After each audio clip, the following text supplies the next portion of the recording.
It's a pretty awesome song. All right, welcome everybody to another episode of Brown v Education, and today is episode 3, and we are going to be talking about curriculum or challenging or changing the curriculum in our schools. And today I'm very excited because I have some amazing guests. But before we do all that, I'm going to turn it over to my co-host Favor to introduce herself and introduce everybody in here as well. Welcome, Favor. Hello, my name is Favor. I go to East. I'm a junior. Um, I like to read. I like to dance. I like to listen to music. And in the studio today, we have Juliette Hayes, Nikia R, and TaMaya Travis. Y'all introduce yourselves. We can go in introduction order. So Juliette, Nikia, TaMaya. Hello, my name is Juliette. As you heard, I also go to East and I'm also a junior. I like to listen to music, cook occasionally, and draw. Pass it to Nikia. Hey everybody, my name is Takia. I also go to Ease, also a junior. Very spiritual person. Stay woke, all of that great stuff. Go ahead, Tamia. What's up? My name is Tamaya. I also go to East. I'm also a junior. I like to work. I like to sleep, and I do poetry and photography.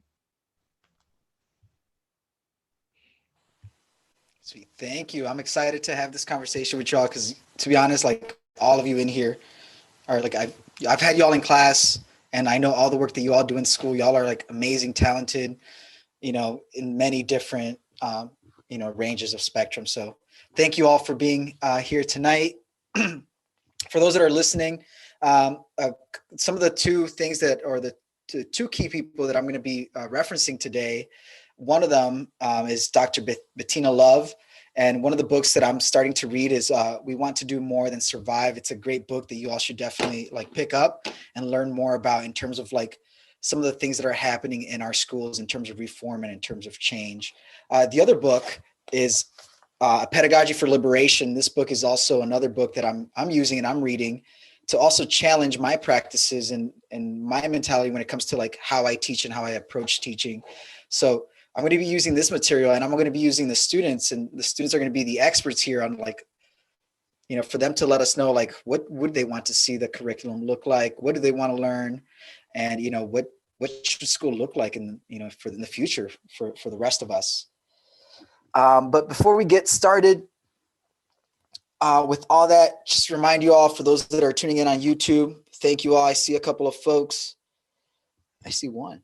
All right. More folks will turn in maybe on iTunes, but hit the subscribe. Favor, do you want to take this live chat question or ask the question for this group? Our Yeah. warm up for the day. Hold on.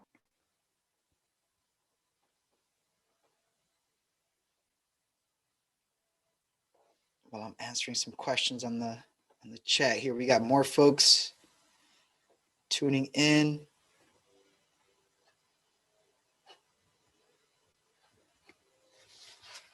So the warm up question, I thought I was sharing my screen. My bad. But the warm up question for today is on our screen, and I'll let Favor. Everything look good. Sorry for the folks that are tuning in. Yeah. We're recording. We record this live, so sometimes we have like little technical difficulties here. But Favor, take it away. So the question for today is, if you had the opportunity to teach a class for one day, what would you teach? Um, I think I would teach history and actually like mix it up and teach things that people don't know and really blow some people's minds. Okay, awesome. Who do you want to go? Who do you want to toss it to?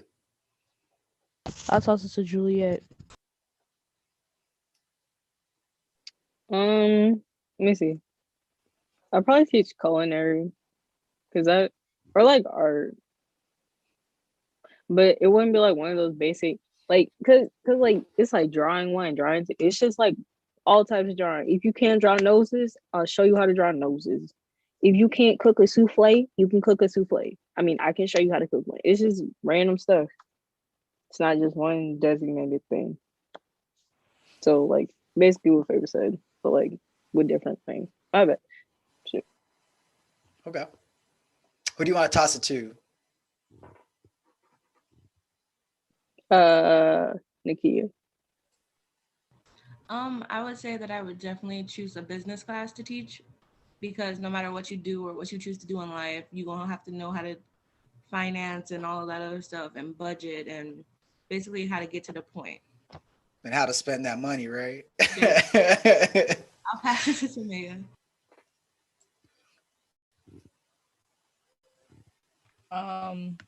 I would probably I would kind of do like a project-based learning thing, so like my students can choose whatever topic they want to do, so they can like teach themselves, because that's more effective than like having like a curriculum. Because I know I don't pay attention in half of my classes. Okay. I pay attention in yours. I like your class, but everybody not there. Okay. I want to ask more questions for all of you with your answers too, because I'm just like, I want to go deeper. And like, for example, with like the cooking, Juliette, would you like would you change it to like, to be honest, I never took a cooking class in school. But like, what kind of cooking do they teach you in the schools?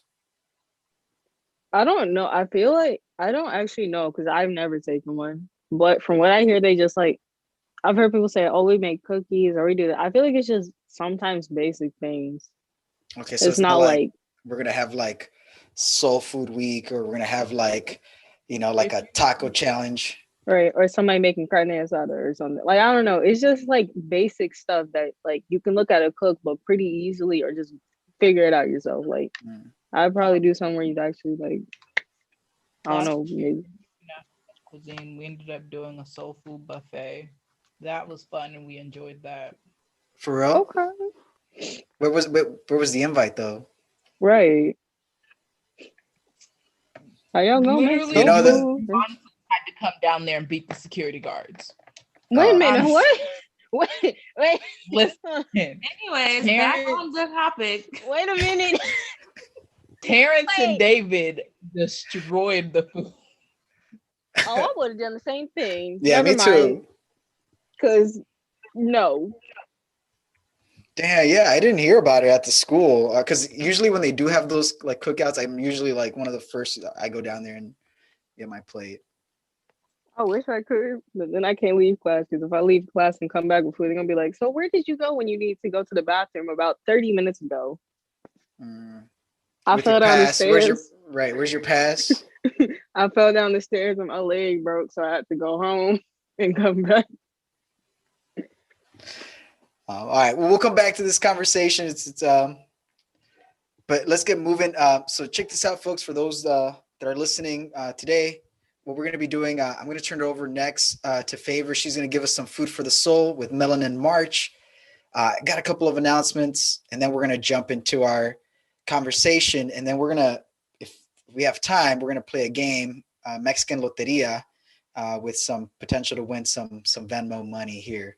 So let me turn it over to Favor, and Favor can drop some knowledge for us. Give us some soul food, talking about food. Okay, so in honor of Melanin March, the continuation of Black History Month and Women's History Month, Black woman I want to highlight today is Shirley Chisholm. She was born on November 24th, or actually, she was born November 30th, 1924, to immigrant parents. She was of Guyanese and Bayesian descent. She was a politician, educator, and author. In 1952, she earned her MA in elementary education from the Teachers College of Columbia University. If y'all don't know, Columbia is an Ivy League in New York. Um, in 1968, she became the first Black woman to serve in the United States Congress. She was a representative for New York's 12th Congressional District for 7 terms. In 1972, she became the first African American candidate for a major party's nomination for president, and she was also the first woman to run for the Democratic Party's presidential nomination. All right, thank you. This is pretty dope. I'm gonna use this information in class tomorrow. Well, Tuesday. Is that cool, Favor? Yeah, that's fine. Thank you. The person that I'm gonna highlight is Dr. Bettina Love, and I already talked about her a little bit. But the reason I'm also want to highlight Dr. Bettina Love in this episode is one, um, when I met her at a conference, to be honest, it was like one of those, I don't even know how to explain it, but as an educator, you just become energized to like, to go back into the classroom and want to change your craft and like fix your craft.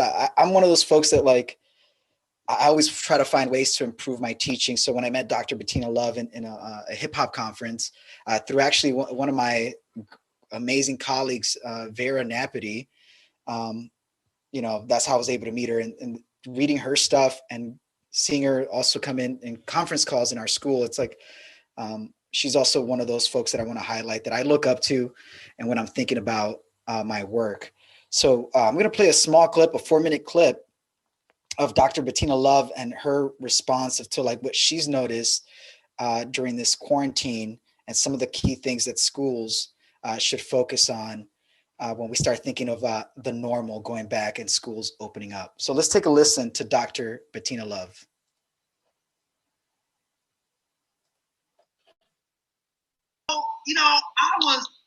I was floored at how when we shut down schools, how so much became possible. So we shut down schools, and in a matter of a month, we're done with standardized testing. Really? We've been fighting for that for decades, and now you're done with standardized testing? Okay, cool. You know what? Every kid get a laptop to go home. But just last week, those laptops, you couldn't take them out. I mean, they were like precious gold. Oh, you know what? Teachers, we need you. We're going to rely on your pedagogy and your ingenuity and your creativity during this time. Oh, so now we're a profession again. Parents, you're the number one thing we need right now. Oh, we need parents. Oh, tech companies giving out free internet. Oh, you can give out free internet? Now we got millions of, like, they play their hand, and we have to say, we're not going back.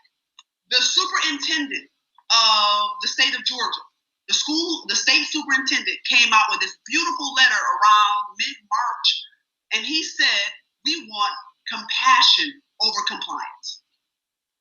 I said, wow. He said, we teachers, we want you to be more flexible. You're too rigid. This was in his letter. And all I'm saying is keep that same energy in 2020, 2021, 2022, and so on and so on and so on. Why did it take a pandemic to see the humanity in teaching?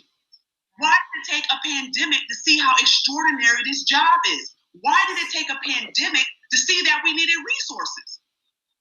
Why did it take a pandemic for them to say, well, because of the pandemic, the gaps are going to be exacerbated? No shit. So I think the pandemic has shown us a hand that they were willing to play in crisis that they were never willing to play before. And now we have to say that we're not going back.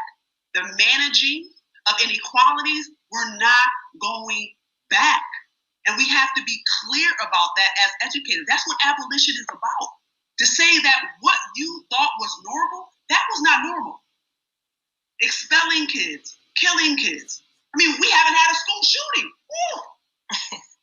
And that got to a point where it was normal to report on school shootings. It was normal to talk about Black and brown children being expelled. It was normal to have police snatching and hurting and body slamming young girls in classrooms. That became normal. And we have to say enough is enough. And this pandemic has given us an opportunity to say that we're not going back. We got teachers now saying, I'm making curriculum for my students. That's right. You should have been doing that in the first place. Right. So we have to now take this moment, and when we do reopen schools, to say that same energy, that same creativity, that same ingenuity, that same trust that you gave parents, that same trust that you gave teachers, we want it back. We're not going back to what we had. But we got to be clear about that because they played their hand. They played it too soon. So that's again, that's Dr. Bettina Love. For those that are just tuning in, I just played that clip because I wanted to highlight her work. And as you all can see and hear, like animated, she tells it how it is. And, you know, she speaks the truth. And this is exactly what's happening in our school systems. And in terms of like, we're not going back, at least personally for me as a teacher, I don't want to go back to that Eurocentric teaching curriculum where like, oh, we have to teach the test, or we have these students need to know this, and that. So that's the other, like for me, this is like innovative work that, you know, we need to start thinking from many different angles to rebuild or restructure, you know, our education system to better serve, you know, the people that we have, like we have here today, our guests. So, sorry. You know, So with that said, before we jump into the conversation, I just wanted the key term that Dr. Bettina Love, she coined, it was the abolitionist movement, or the abolitionist teaching, I should say, which is the idea to restore humanity for kids in our classrooms by rewriting our curriculum in a form from a critical race lens, meaning that you're looking at the curriculum, is it being inclusive? Is everybody in your classroom, do they see themselves in the classroom? Are they learning about their history? So that's what we're talking about here in terms of like abolitionist teaching. It's not teaching, because there's this misconception that folks have out there, even with the last president, you know, talking about that we're creating students to hate America. And that's not, you know, I can ask the students later in a bit actually, but I don't think that's what at least personally, I don't think that's what I do in my classroom. When we talk about abolitionist movement, it's more of like learning about ourselves and adding our narratives into the history. So one of the things that I wanted to make sure a tip of advice for teachers out there who are listening is to include and honor the marginalized voices in your community, in your classrooms, and those that are historically not present in your curriculum. I forgot the T. I'll put the T after. Also, this is a quote from Dr. Bettina Love. Abolitionist teaching looks different in every school. It comes from a critical race lens, and it applies methods like protest, boycotting, and calling out other teachers who are racist, homophobic, or Islamophobic. It's also about Black joy and always putting love at the center of what we're doing. So I just want to make sure I highlight that quote from Dr. Bettina Love. Before I jump into the conversation, just one last video that I'm going to show you, just because there are folks who are tuning in who are also not part of, who haven't, or maybe have been gone from school for quite a long time, and maybe it's a good refresher. So this podcast for me, it's Brown v. Education podcast series, and that's one. It's to pay homage to the Brown versus Board of Education and the ramifications that came about with that. But it's also bringing back this topic that we've never stopped fighting for equal educational rights. And not only that, it's like, I mean, I consider myself a brown person, and I feel like even as an educator, I'm still fighting and trying to represent not only my students, but also the community that I teach. So I just want to give you all a little bit of a highlight or a background information refresher of what is the Brown Board of Education and what impacts did it have in our American history. Racial tension related to segregation has fueled some of the most important court cases in American history. Maybe the most important case which dealt with segregation in the United States was the 1954 case of Brown v. the Board of Education of Topeka, Kansas. To understand this landmark case, it's important to appreciate some context. The Equal Protection Clause of the 14th Amendment reads, "No state shall deny to any person within its jurisdiction the equal protection of the laws." However, the Supreme Court denied equal justice in the 1896 case of Plessy v. Ferguson, as the court used the idea of separate but equal to give official government approval to segregation in America. Almost 50 years later, Thurgood Marshall, a lawyer for the National Association for the Advancement of Colored People, or NAACP, led the charge in arguing that the segregation of schools violated the 14th Amendment of the Constitution. Several similar segregation questions from different parts of the country were combined into one case.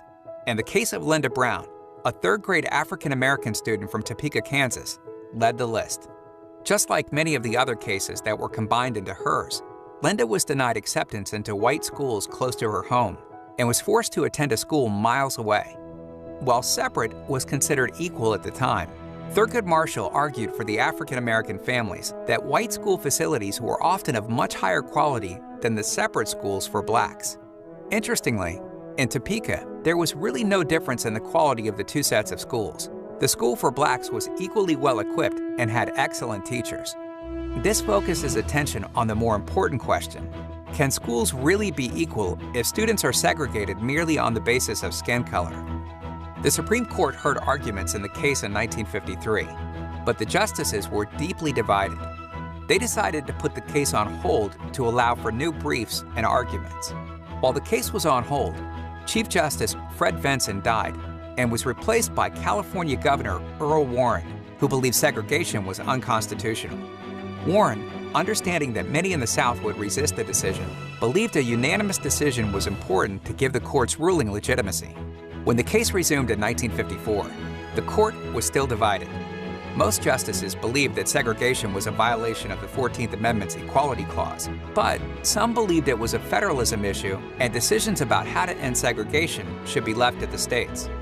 The question remained: can schools really be equal if students are segregated merely based on the color of their skin? Chief Justice Warren wrote and rewrote the court's decision until he had finally achieved a unanimous opinion. Leaving the question of the equality of the schools aside, Warren wrote, "We must look instead to the effect of segregation itself on public education."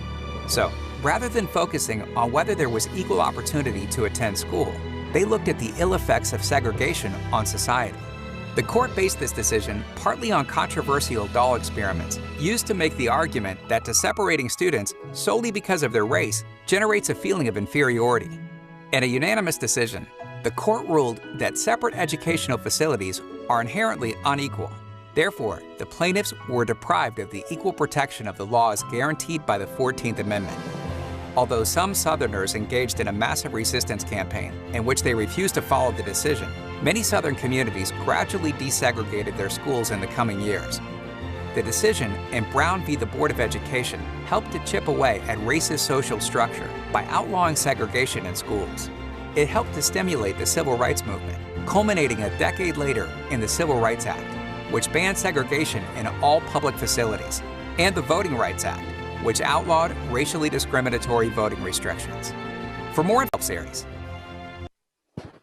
All right, so I just wanted to show that video, and that video doesn't capture, it just gives you the overview, but there's also like a lot of things that I could dissect and go in there. Like, yes, it chipped away from racism, but also something that is not covered in the video is that when mergers started happening in the schools that were African-American schools, those teachers were not hired when it came to when both schools came and opened up together. So there was this called this white flight, as you would call it, and that's why there's like the hiring of white educators rather than hiring Black and brown educators, and we'll see the effects of that even today, because if you look at the numbers and statistics, a lot of the teachers who are teaching students of color are predominantly white, and that has had a big effect on our students and the culture.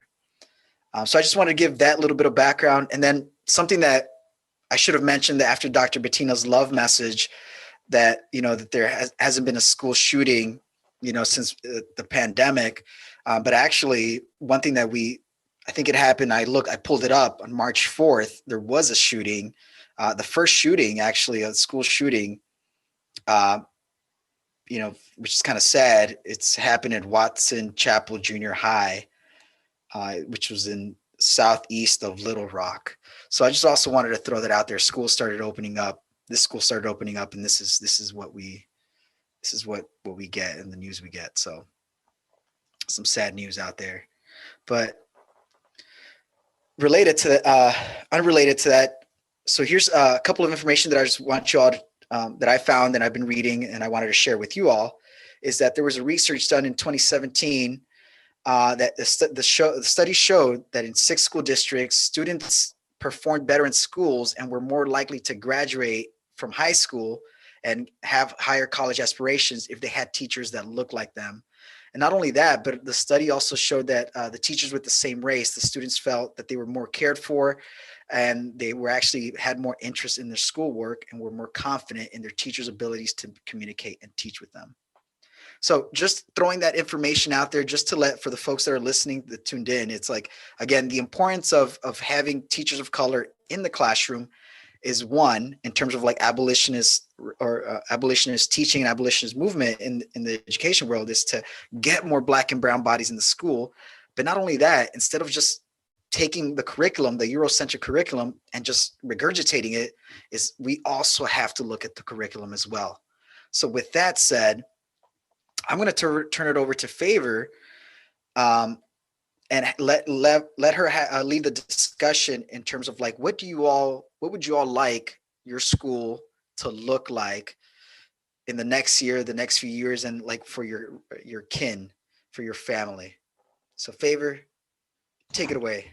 Yeah. Okay. So, what I would like school to look like is basically, um, for classes like math and English and science, it's kind of hard to integrate like different cultures into that. But I feel like when referencing people who contributed to those specific fields, we can talk about like a more diverse group of people, especially like in English when we're referencing people's like works. We should like add more people and not just white people. And then specifically for social studies, um I really think that we got to have a wider like curriculum of like things that we learn, um not just what happened in the United States and that's it. Because something that I've noticed like in general is that Americans really don't know about things that happen outside of America, and like we get made fun of it fun like it's really crazy, like we don't know anything about anywhere else. And I feel like just adding a bunch of like different important events that happen other places is really important. And specifically for like American history, US history, um I hate the like black people only being seen as slaves or people who went through traumatic experiences, civil rights activists. Like we learn about um people, like what we learn about white people who were heroes and saviors, and they did this, that, and the other, and they invented the telephone and they invented electricity and they did that. And then we learn about black people who were slaves or who were runaway slaves, and they were civil rights activists, and it's just like traumatic experience after traumatic experience. And I feel like there needs to be more black people highlighted that did things for our country, and it's not just traumatic experiences. Because something that I noticed, especially during Black History Month, when I was looking up all these facts about black people, a lot of people, like, you don't learn about any of these people. There are a lot of people who were the first black judges. They did so many different things and we don't learn about them. We're just like civil rights, Jim Crow. So I feel like having a like more diverse group of people in general is going to be really beneficial. You know, I agree with you 100%. Powerful, powerful stuff. Powerful comment. Who do you want to toss it to? I'll toss it to Nikia. All right, Nakia, how would you like schools to look like? I guess for the most part, you could say I just want it to be a broader spectrum to get like not everybody wants to be a doctor, not everybody wants to go to college, and I feel like whether or not you choose that path or whichever path you choose, school is there supposed to be there to like support you, and it doesn't support that, and it doesn't give us the life skills that we need to go out in the world. It doesn't teach us how to like, I guess you could say per se, they don't teach us about adulting. They don't teach us about the things that we know to be able to be successful in our foundation, let alone somebody else's. Mm. So just like what Favor said, when people come to America and they come to like college classes or anything, and they know our history, and we're frowned upon because we don't know theirs. We barely know our own. So it's just like you have the materials. So why not put it forth? Why not? Why not give what you can give? So basically, I would just say that like do do what you can do for like us. Teach us the right way.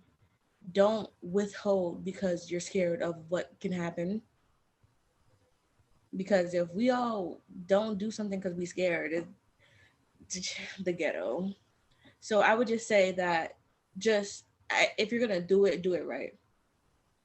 And Okay. like speaking on the like black teachers, I would say I would be very happy from like years or even next year to see more people of color, because it motivates people to say I can do that because she did it, because someone that looked like me did it.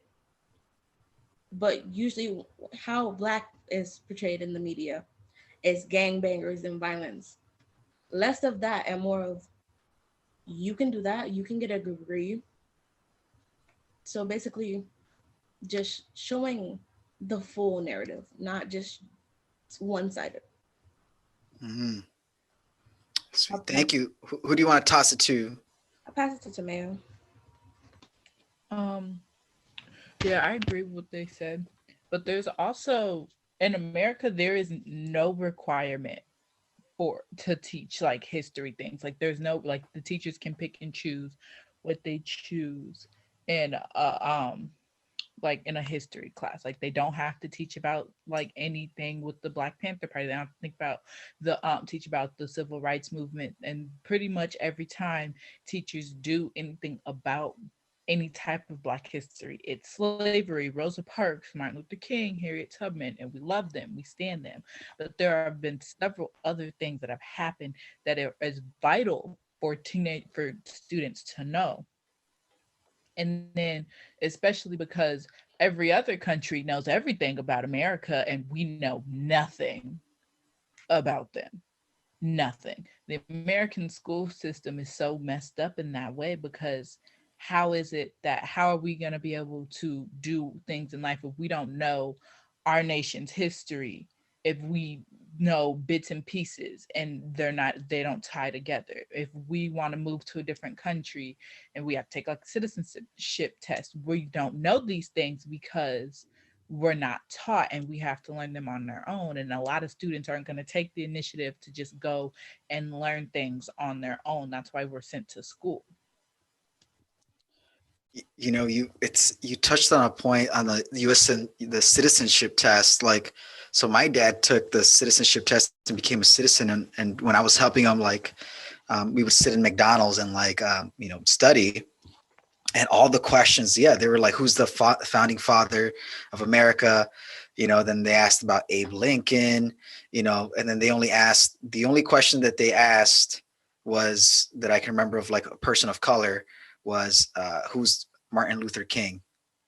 And again, my dad was he's 60, no, he's 74 now. So his test had a little less questions, but still to like the questions in general, they were very Eurocentric. So, that's also another area to study on as well. Like for the citizenship test, for the folks that want to become Americans, what are they being required to learn? And what are they not being required to learn?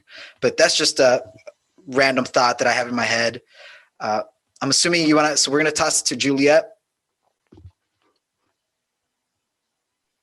I agree with all of you, and I feel like one of the things is like with history class.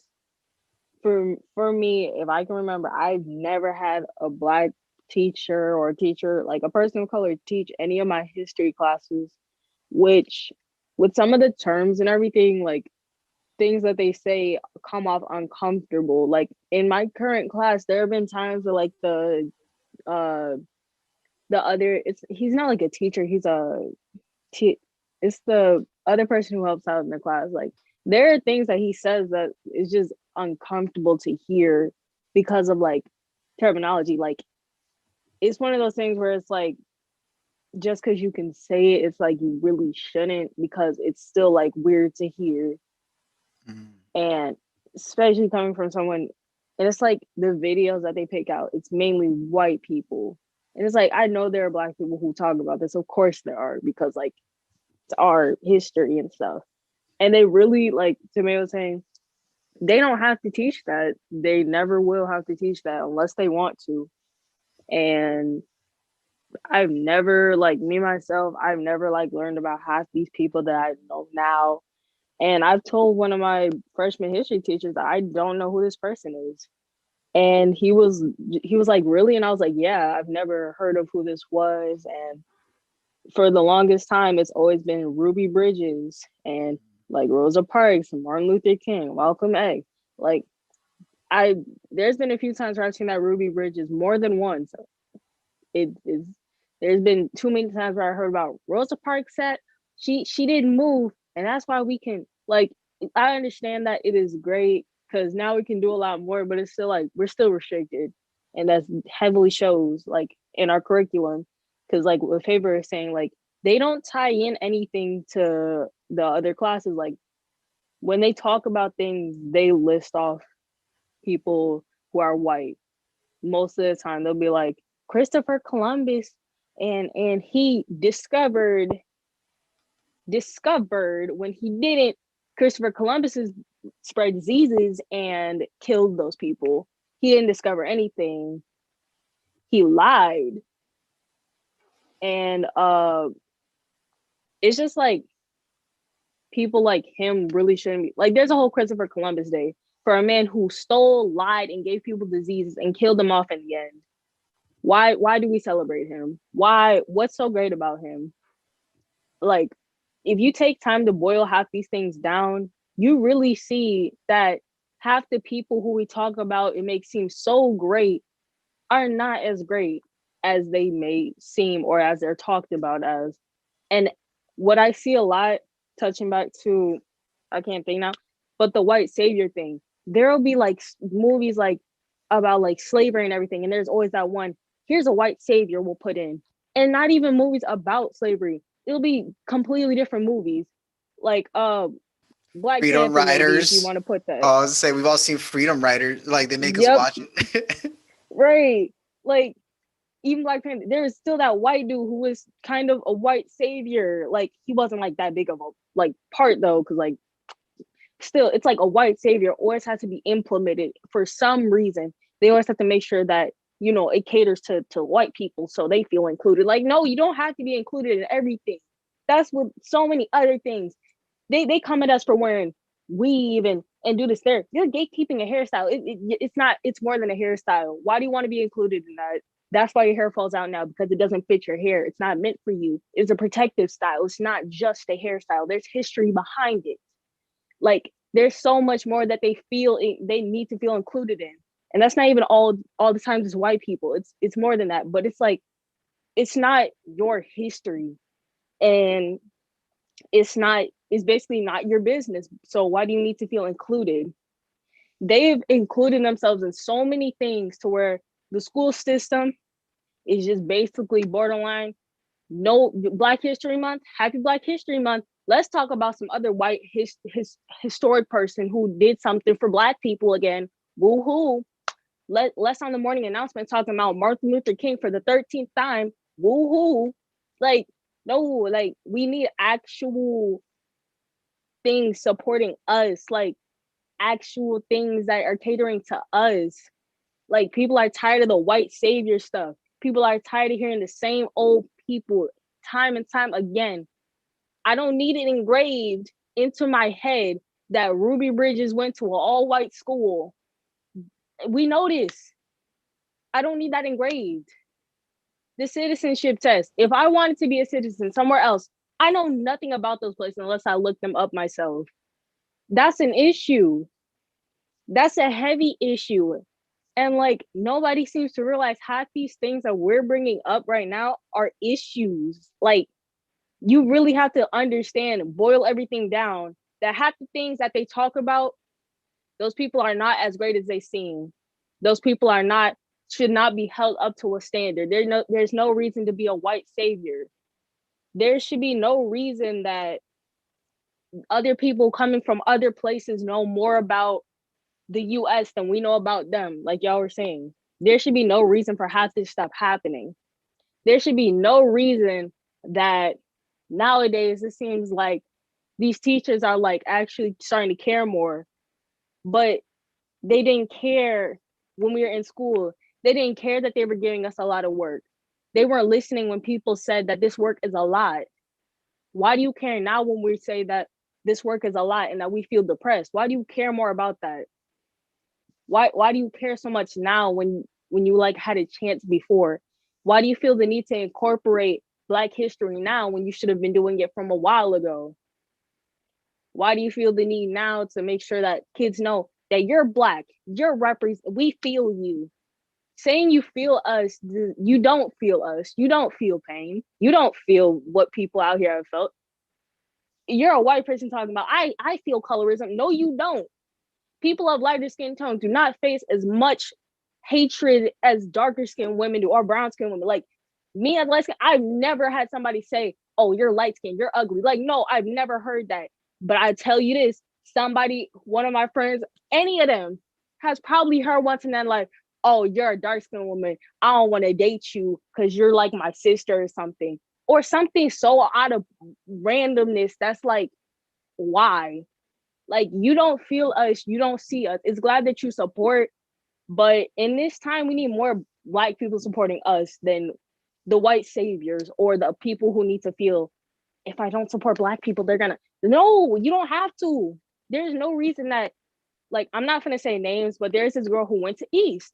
She supported Black Lives Matter and all that. You know, she was going to protests and all this, but then it came out she was saying racial slurs and that, oh, stealing and all this is fun. Like, there's, if you're just gonna do that behind people's backs and think nobody's gonna find out, there's no reason for you to incorporate yourself in that. There should be no reason that you feel the need to, oh, I gotta be a savior to these people. And that's another thing. People will, I saw this thing on Twitter. This girl was playing some game. She gave her character like a little pony, a little style. There were so many white people saying, that's cultural appropriation. She can't wear that hairstyle. It was just two pigtails. We don't need you to drop everything that you're doing to call out every single racist person, because half the time y'all are wrong. Half the time y'all call out people who have done nothing. Like, sometimes leave it to us. Like, let us deal with it. And that, yeah, that sounds bogus, but like, you can't just hop at everything, because then you sound stupid. I don't know. It's just like a lot of there's no representation. That's pretty much it. And like all their, like, that's all, like, as a collect, there's no representation. That's it. Okay, man, you have a lot of gems that were hidden in there that like so much to unpack. Because I know a lot of, like, in the chat, some folks are like just giving you snaps and whatnot. I'm gonna leave it open. Favor, if you want to take over. Do you all want to keep adding? There's a lot of things. Does anybody want to respond to anything that anybody else said? Because I have a couple questions, but I just want to. There's so much that we can go on from what you all just said. Yeah, I agree with everything Juliette said.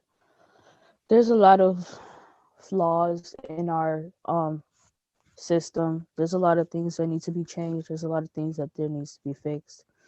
There's a lot of things that we need to stop doing forever. There's a lot of things that make me think, why did we ever do that in the first place? Like a citizenship test? Like, what even is that? Who is Martin Luther King Jr.? Like, I don't really get that. But yeah, I don't have too much to say. Does anybody else? Or else I got a question. Yep, go for it. I was just saying, knowing how to relate, even if it's not relatable to yourself. like taking a step back and yeah, okay, you might have not done it, but you can start something new. Because I know for a lot of people, they're just like, oh yeah, I'm gonna start when they start. Or you could start by yourself. Just because the next person is waiting does not mean you can wait. It's like not to sound like one of them cheesy spokespersons, but it do start with you. Like for some extent, you have to like if you're gonna be a part of the movement, you can't be a part of the movement when it moves you. No, boo, you got to be a part of it all the time or not at all. So not waiting for the next person to have their activist moment. No, you take your role that you signed up for and you get to work. Mm. So, Nikia, you are sounding a lot like Dr. Bettina. Like she said something to the likes that you said, like stop waiting for a savior, stop waiting for somebody when you can do something about it. I'm heavy on that. Not stop waiting for what they can do for you. What can you do for yourself? That's just like for like the black people that believe that we have to educate white people. No, boo. They can Google. They can Google everything. They use Google like it's their best friend. Like if they can Google that, they have the time to Google anything else. It is not our job to educate them. So I'm just heavy on the stop waiting for people to do what it is you want them to do. Do it yourself. And in saying that, the thing that I hear most is stop bullying the racist people. They need to learn. If somebody is heavily racist and has an agenda about being racist, what do you think 20 different black people telling them that that's racist is going to do for them? They're just going to call people racial slurs and all of that. They're just going to laugh. Like, there's no time for if they know what they're saying. People need to stop saying, oh, they're 12. They didn't know what blackface was. Then why did they paint their whole face black? Please tell me. Why did they start saying, oh, I'm a monkey now? Tell me why. But they're 12. Oh, I. Like, no. No education Right, needed. actually. Um, like I hate when people say that. Like they were a little kid, they were young, they didn't know better. And either white people need to start educating their kids or that's a lie. Because you can't tell me right now that a 10-year-old don't know right from wrong. Honestly, Right. when I was 10 years old, 7 years old, I knew what to say and what not to say. I knew things that were offensive to people and things that weren't offensive to people. My 4-year-old cousin a couple months ago asked me if she should be afraid of police. He's 4. So for somebody to be 16 and be saying the N word and this and that and the other and doing blackface and then turn around and be like, I was young and dumb, it's a lie. It's a lie. Yeah, I would say it's a lie, but also like it's because it's the foundation at home. Like if you really want to get into it, yes, favor. You knew, just like I knew, just like TaMaya knew, just like Juliette, just like Mr. Martinez, what to and what not to say in public, what you cannot and cannot say to a person because they are a human, no matter what their race, their background, where they come from, what languages they speak. You were taught at a young age not to do that. Whereas Brandon Cooper, no, Brandon and Cooper got to do whatever they wanted. I'm not saying just because they're white. I'm saying because maybe they just weren't taught that way. Maybe it doesn't make it okay, but it's what's instilled in you from a young age. So yes, if your mama is around the house and she is cutting off her fingers, you gonna think it's okay. So if that's the type of things that you are around and you're taught, it becomes like second nature. So what I'm hearing, is like that racism comes from home. It's But taught what from. I but what Go I for it, Most Tamaya. of the time it does. is white people are the most judgmental people and they think that they know everything, but they are also the most fragile people on this earth. Because you can call a white person a snow roach or a snow possum, a snow bunny, something, and they're gonna be upset and hurt, and they're gonna be like record you and be like, oh, this is reverse racism. But then they're the first person screaming the N word in a song, and they're like, well, it's in a song, or when Now can now can Now, Karen. or like they're the first people who are going off because their food didn't come out fast enough, but they're upset if a Black person, like if we retaliate against you, like if you call me out, if you call me a racial slur, I'm gonna come back at you. Like, and I probably shouldn't, but just because like the climate we live in, but I'm going to. Like, if you call me the N-word with a hard ER, I'm gonna be like, okay, snow roach, piece of paper, paper towel, God, to baking echo soda. that, yeah. The other day I seen a TikTok. Not all TikToks are valuable, guys. Don't just go to TikTok and be like education. No, that's not what it is. But there was a TikTok the other day, and it really hit home for me because it was just like white people are always just like, oh, da da da.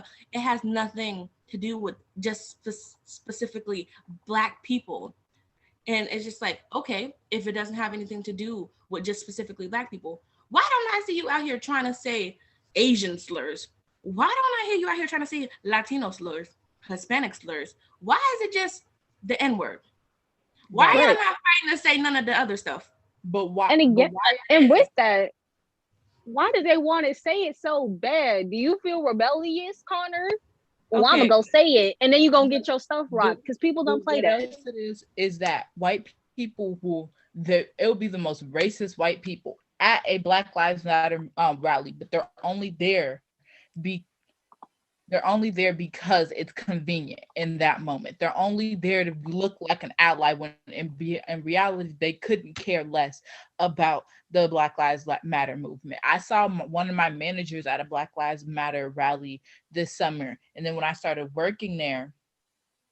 um when I started working there, we were talking about Kamala Harris, and then she was like, well, I mean, and I was like, from the back of the bus to the White House, huh? Because like that's the quote that I kept seeing around. And she was like, I mean, well, Rosa Parks really shouldn't have been sitting there though. She should have got up when they were told. And I was like, what? And then she was like, I mean, I support Black Lives Matter, but I just believe all lives matter. No, all lives matter was created from white fragility, because if Black lives don't matter, how do all lives matter? Right? They say, "Oh, Black Lives Matter is a terrorist group, and all lives matter." Nobody's saying that not every life matters. No, we're just saying that Black lives obviously matter more because y'all can't seem to get that through your head. Y'all can't seem to see that there is more than just George Floyd, which along with him, people in the Asian community, which I've seen this a lot, they will say stuff. They'll be like, "Oh, but y'all supported Black Lives Matter. Why can't you support things that are going on in the Asian community? Why can't you do this and that?" Why are we in this? If somebody wants to support us, then support us. But why are you dragging us in there like we did something to y'all? Y'all like it's a crime to support something and not support something else. If somebody don't want to support something, then they don't want to. It's not, you don't have to. But I why are think y'all bringing us up? more But then, necessarily, like more times I see it, it's when people believe in all lives matter. Because you don't see a person that truly believes in Black Lives Matter saying, oh, yeah, no. And it's just like, use a different method.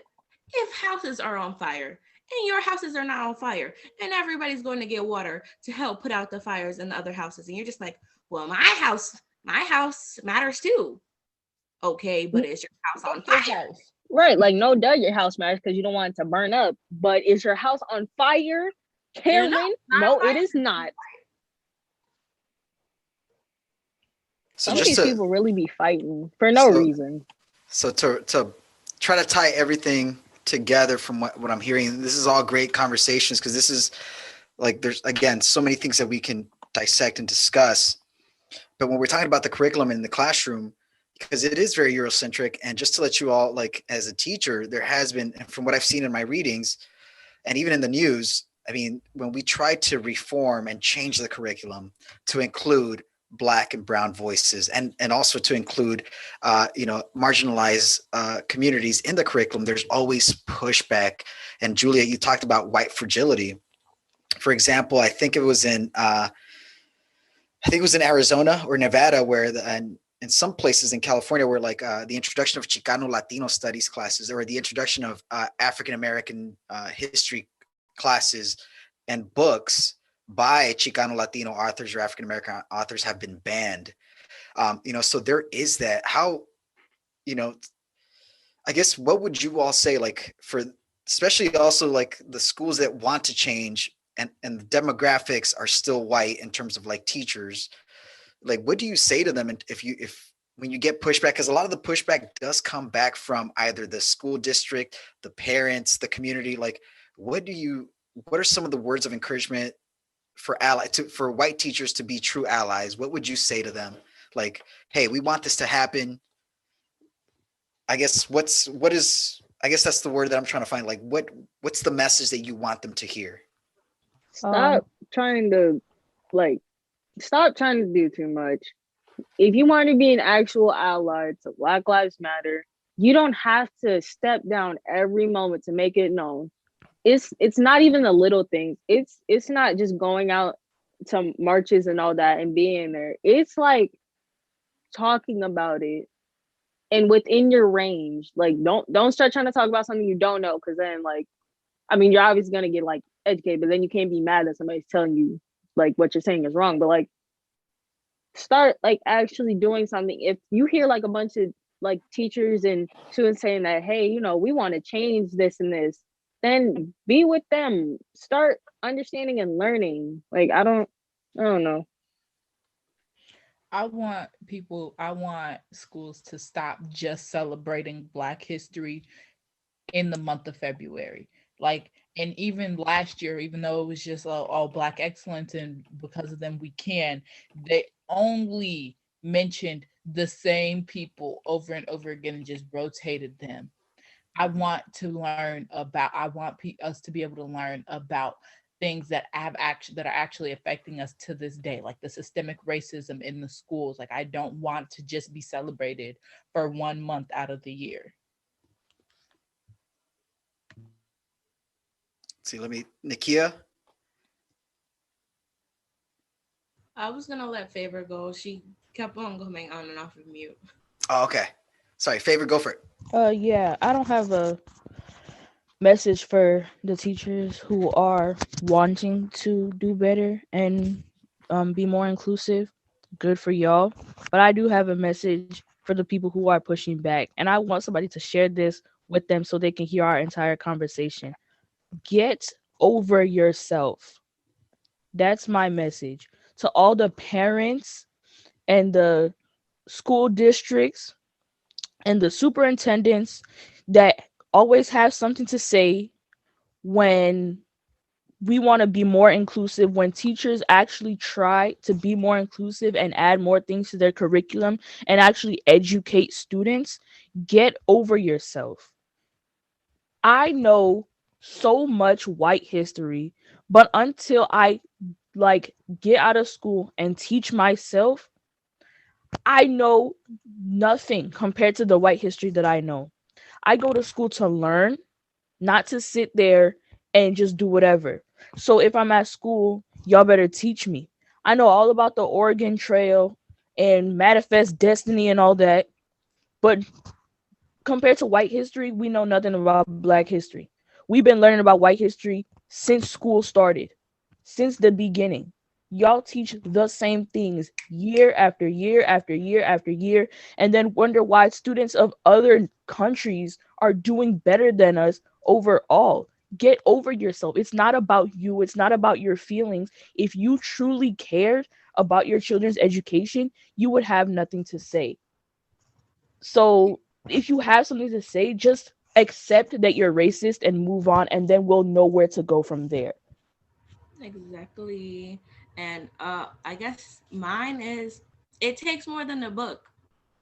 Just like it takes more than a book to raise a child, it takes more than a book to be like, oh yeah, I know about this now. No, I was taught if you were not educated on it, don't speak on it because you're gonna look slow. So my thing and my message to get through is that if you want to see better, you would do better. It wouldn't be a question. It's not something you have to think about. If you want to see change, you'll do change. So stop waiting for the next person or the next thing or the next opportunity. No, no, don't wait on people. Stop blaming it on everybody else. Take ownership for your actions and what you do when you wake up in the morning. And that's just what it is. Period. Man, First of all, I can't believe it. It's been like it's already 7, and this conversation can like obviously keep going. And you all touched on a lot of things. But before I mention some things, a teacher commented on the chat. Uh, so Gabby Nunez, she's a preschool educator, and she said that she's gotten a lot of pushback from parents for incorporating Black history in the curriculum. So Don't listen to those parents. I'm sorry. Please don't. Don't, because it's important and it's vital for, especially for how young your students are. Teach them. Don't listen to those parents. Those those parents are sheltering their kids. Don't listen. Yeah, those Because types of Do parents are whatever the you feel like is best in your classroom environment. Shape your kids. I know that they're little, but shape your kids unto the people that you want them to grow into. Shape them into the people that you hope they become to, or the people that you want to like rule, not necessarily take over the world when you guys are gone, or when you on your porch and you're old, so you can be proud about like what you did, like, and not be one of them old grumpy people on your porch because the world is horrible. right. Right. Because if you, my bad, go. Oh, my bad. You can go. Okay, okay. I'm gonna say this. If you listen to all those teachers, like, I mean, not teachers, my bad, those parents, and they're saying, "Oh, why are you talking about Black history? Why are you doing this?" You're a teacher. Like, they can teach whatever their kids they want at home, but once they go into the school, the parents, you're out of the picture unless you're needed. If those people want to pull their students because they're learning about history other than their own, like Favor said, they need to get over themselves. Admit that you're racist. Because if you're mad about your student learning about other cultures, Homeschooling then is an option. right, take your kid home and teach them about all the racist things that you want, but you're mad at a teacher simply doing above and beyond past their job. Right. They And like, teaching their kid more than they like. I don't know. and I don't want to sound like a cliche, but the students of today are tomorrow's future. And if they don't know about like the country's history with racism, then there will never be a solution. We can't just continue Mhm. to ignore it and ignore it and ignore it and push it down. That's just going to make it build up and get worse. So if we start teaching now, then students can learn and we can work towards a solution. And towards like healing, like I think I agree with you all. Like if we teach it, talk about it, and come to a place where like to get through these healing, I feel like that personally for me, the United States never, in terms of like slavery and the Civil War, and civil rights, I don't think America ever healed from that. I know we had the Reconstruction, but even then, if you study Reconstruction, a lot of the things and Jim Crow laws, it's just America never truly healed. It's more of just added on layers, like we talked about, structural racism, just added on layers upon layers to disenfranchise, Black and brown people, and now we see it affecting Black and brown students and children. I want to make sure that I read this quote from Dr. Bettina Love because it talks about everything that you all have been covering, and also one thing that I want to let you all know, because some of you all will be taking this class. So in our school, they are going to be offering the first ever African American history course next semester, and it's because I don't know if it's because of funding. I don't want to speak too much on the institution, but the person teaching the course, and just to let you all know, in my school district, I am the only history teacher of color. Um, and we teach, I'm teaching Chicano Latino studies and ethnic studies. So this course is going to be taught by a white colleague.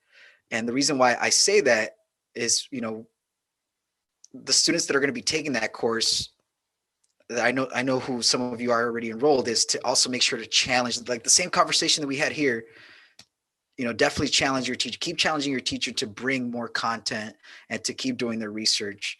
And the reason why I say that is I'm going to read this quote from Dr. Bettina Love, which reads, "I think there's an idea that white teachers can't teach Black kids. And so they walk in with those perceptions.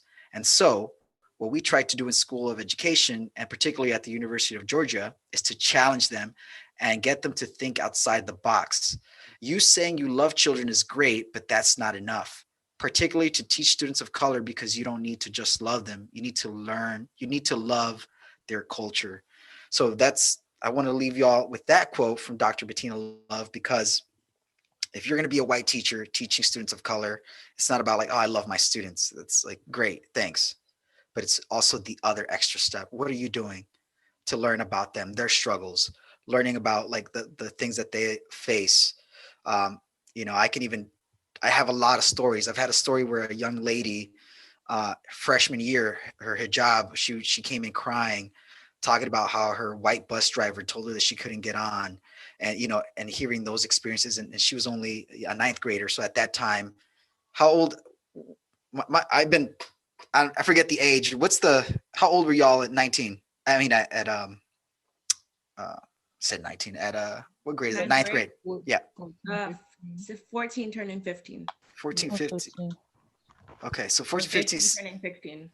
So imagine that, like experiencing that traumatic event. And to be honest, she came to me because she was like the teacher that she felt comfortable with, and sharing this experience. And then I think about experiences that other students have had who maybe they don't have somebody to go to.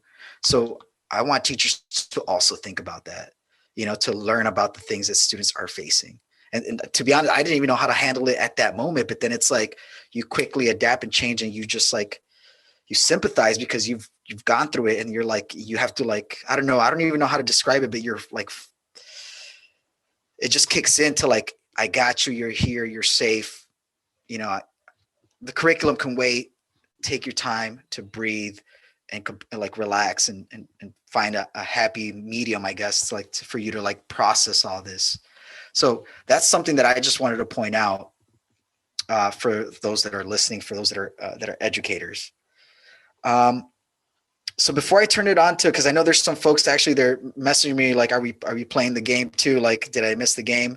Y'all haven't missed the game. We're gonna get to it, but before I close it up, this conversation, and move to the game, I know I said like any last words, but for real, this time, any last words from any one of you wonderful folks? Speaking on the teacher that's going to be speaking or teaching us, I don't know if they watch the podcast. I'm not going to ask for a name or gauge or social security or number or none of that. But I'm just going to say this. I'm not going to say for everybody, but me as a person, whatever hour I have you, I'm not going to allow anybody to disrespect you. But my words to you, because it starts in my foundation and you are my foundation. You are the first person that's going to ever teach this class. Come correct, and we will tread come lightly. Yup. I'm gonna say tread lightly, but don't come to us with no Wikipedia. Because if you come to us with I swear to God, if you come to us with these 1750 at textbooks, somebody's gonna get. I don't know. You do your part, and we're gonna do our part. I know most of the people that are going to be in your classes. We are respectful.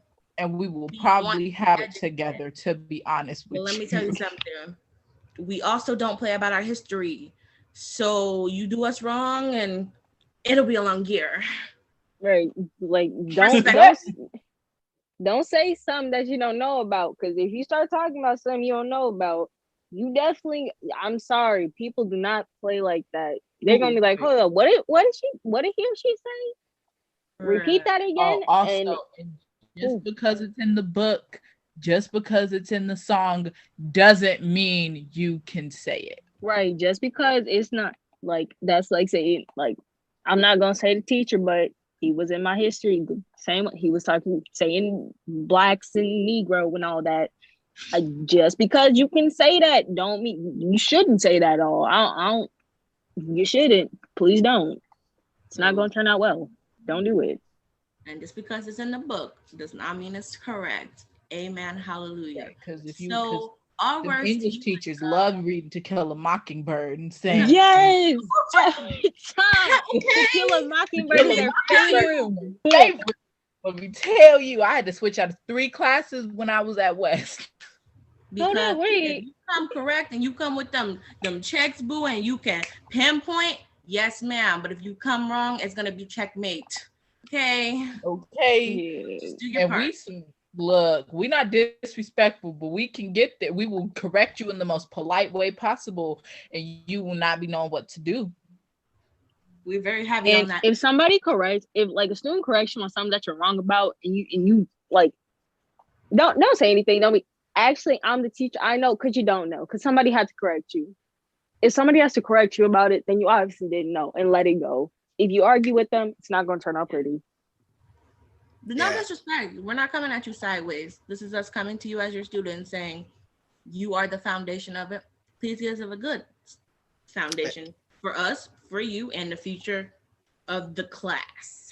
And just to let you, for those that are listening, like, trust me, y'all have called me out too, and like, you know, I learned from my mistakes too, and I'm like, all right, whoop, not doing that again. I just now you did not just say what you said, and you be like, you right.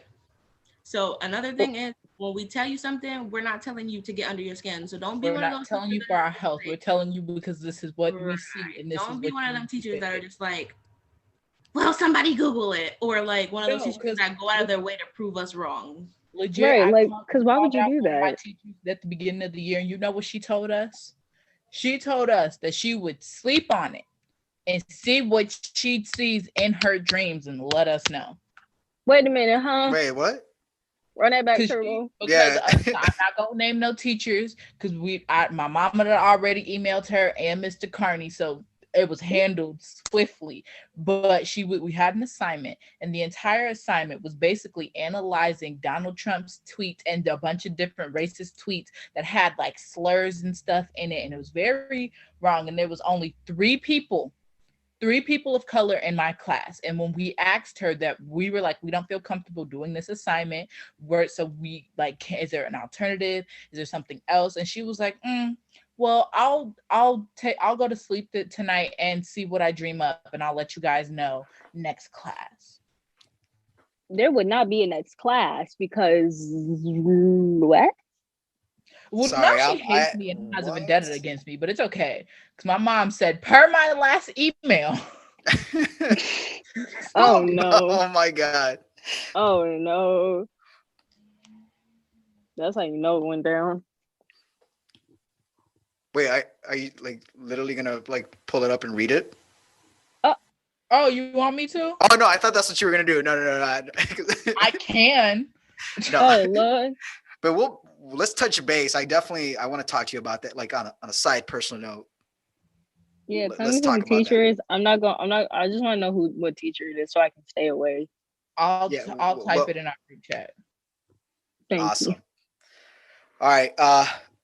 Wow. So this was a powerful conversation. Man, I feel we can extend it even longer. Maybe we'll even do a part 2 because I definitely want you all to come back. So for those that are listening, thank you. So this is that was our topic for today in terms of like curriculum and what our students want to see in the schools. Before we get to the game, the Loteria game, I just want to let you all for next week. We are going to be talking about how can schools support Black and Brown excellence. So we're going to be touching upon that, and we're also trying to give you some advice, and like for schools, any teachers that are listening is like, how can you do that every day, or maybe even little reminders to make sure that you are supporting and and embrace it. But for those that tuned in to play and to watch and listen, our episode, our podcast, thank you again. Thank you for the support. We appreciate you. Yeah, we all appreciate you and We getting the appreciate feedback. you. Thank So you, Ken. thank you. Tune in next time. You can find this episode on iTunes, on the iTunes store, on the podcast store, and tune in next week as we talk about how can schools and the community support Black and Brown excellence in our schools. All right, y'all. Thank you again, and we will see you all next time. I'm Bye. not on Facebook. No, I ain't.